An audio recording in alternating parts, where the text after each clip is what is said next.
వడ్డీ కాసుల వాడి ఫ్రెండ్ కదా, అందుకని వడ్డీగా మాకు పంచభూతలింగాలు ట్రిప్ ఇచ్చేసారనమాట.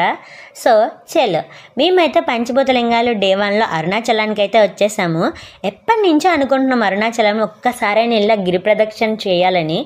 ఏదో ఇప్పుడు అందరూ యూట్యూబ్లో ట్రెండింగ్లా ఉందనో లేదంటే చాగంటి కోటేశ్వరరావు గారు చెప్పారని కాదు, కానీ లైఫ్లో ఒక్కసారి అరుణాచల గిరి ప్రదక్షిణ చేసేటప్పుడు అనిపించింది, స్టార్టింగ్ ఉన్న ఎనర్జీ ఎండింగ్కి వచ్చేసరికి తగ్గుతున్నా సరే ఆ అరుణాచలేశ్వరిని చూడాలన్న ఆ ఒక్క ఆశతో మీరు ఆ 16 కిలోమీటర్లు కన్ఫామ్ తిరిగేస్తారు.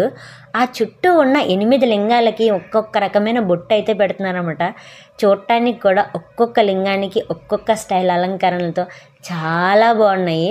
అంతేకాకుండా చుట్టూ చూడటానికి ఎన్నో విశేషాలు, అద్భుతాలు చాలా ఉన్నాయి అన్నమాట.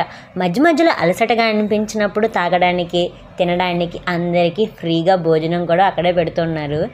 అందరికీ అర్థమయ్యే లాంగ్వేజెస్లో, అన్ని లాంగ్వేజెస్లోనూ చక్కగా అంతా రాస్తున్నారనమాట.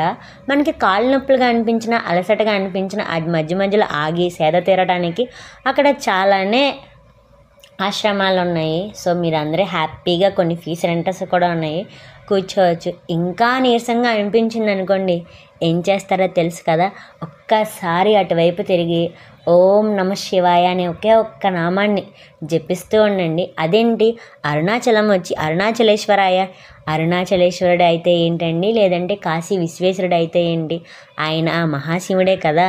ఒక్కసారి శివనామం తలిస్తే ఏమయ్యింది, మహా అయితే మనకున్న ఈ బాధలన్నీ పోయి ఇంకొంచెం ఎనర్జీ వస్తుంది, ఇంకొంచెం 4 అడుగులు ముందుకు వేయగలం, అంతే కదా. మేమైతే కంప్లీట్గా మా దర్శనాన్ని అంతా ఎండింగ్ చేసుకొని నెక్స్ట్ డే ఎక్కడికి వెళ్తున్నామో ట్రిప్ చెప్పేస్తాను. సో ఫైనల్లీ మేము తీసుకోవాల్సిన ఫోటో